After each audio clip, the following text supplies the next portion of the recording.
नमस्कार मंडळी, तुमचं पुन्हा एकदा एका नव्या व्हिडिओमध्ये सहर्ष स्वागत आहे. मंडळी, परभणीमध्ये ठाकरे गटाचे सय्यद इक्बाल हे महापौर झाले, तसेच काँग्रेसचे गणेश देशमुख हे उपमहापौर झाले.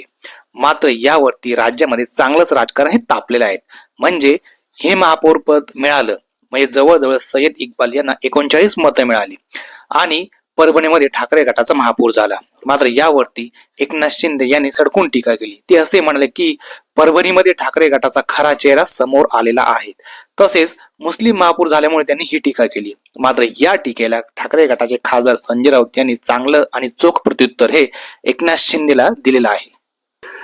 संजय राऊत माध्यमांशी बोलताना असं म्हणाले की एकनाथ शिंदेना जरा अभ्यास करायला लावा, कारण परभणीमध्ये भारतीय जनता पक्षाचे जवळजवळ 12 नगरसेवक हे मुस्लिम निवडून आलेले आहेत. त्यानंतर इतर अनेक बहुतेक ठिकाणी भारतीय जनता पक्षाने हे मुस्लिम कॅन्डिडेटना तिकीट दिले होते व निवडून देखील आलेले आहेत. हे एकनाथ शिंदेना माहीत आहे की नाहीत हे मला माहिती नाही, असं देखील संजय राऊत म्हणाले. पुढे ते असे देखील म्हणाले की या देशामध्ये असंख्य मराठी भाषिक मुस्लिम लोक आहेत, मग ते घुसखोरी करणारे लोक आहेत काय?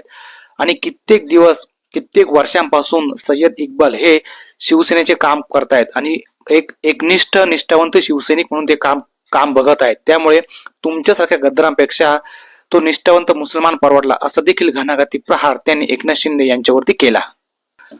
पुढे संजय राऊत असं देखील म्हणाले की परभणीत आम्ही ज्यांना महापौर केले ते कित्येक दिवसापासून तालुका प्रमुख आहेत आमचे आणि त्यांनी एक निष्ठपणे आपल्या पक्षाचं काम केलंय. त्यामुळे त्यांना महापौर केल्यामुळे या गद्दारांच्या पोटामध्ये दुखतंय, असं देखील संजय राऊत बोलले.